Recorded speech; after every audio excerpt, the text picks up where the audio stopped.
Have you ever wondered how Go's Goroutines manage to be so fast and efficient? One of the secrets lies in their low OS dependency. But what does that mean, and why does it make such a difference? What does low OS dependency mean? Goroutines operate without needing the OS kernel's direct management. Unlike traditional threads that rely on the OS for creation, scheduling, and termination, Goroutines are entirely managed by the Go runtime. This allows them to bypass the cumbersome overhead that comes with kernel-level intervention. But why does avoiding the OS make such a big impact? Why don't Goroutines need kernel-level management? OS threads need to interact with the kernel for tasks like scheduling and context switching. This involves system calls, which switch the CPU from user mode to kernel mode.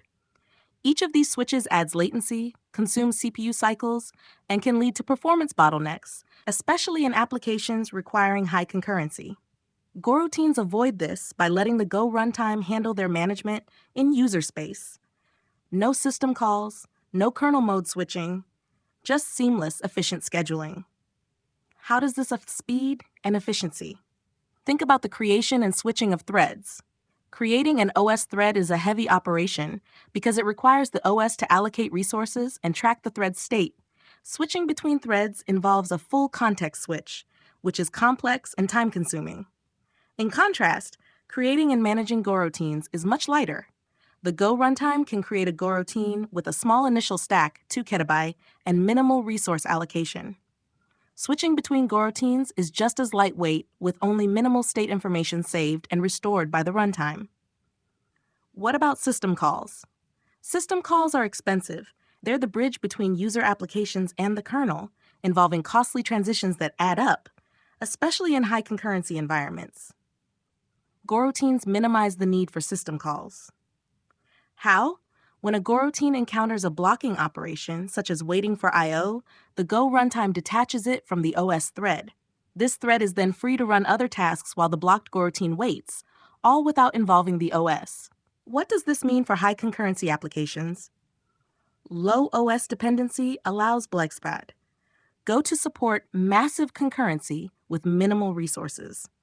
Developers can spin up thousands or even millions of Goroutines without worrying about the performance degradation that comes with managing an equivalent number of OS threads. The Go runtime's efficient management ensures that the CPU spends less time handling thread logistics and more time executing actual code. Why is this important for developers? With Goroutines, developers don't have to grapple with the complexities of kernel-level thread management or suffer the performance penalties associated with OS-level context switching and system calls. This means Go applications can be designed to handle massive numbers of concurrent tasks without the need for excessive memory or CPU resources. The result?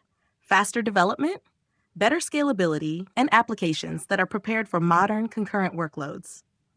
So, why is low OS dependency crucial?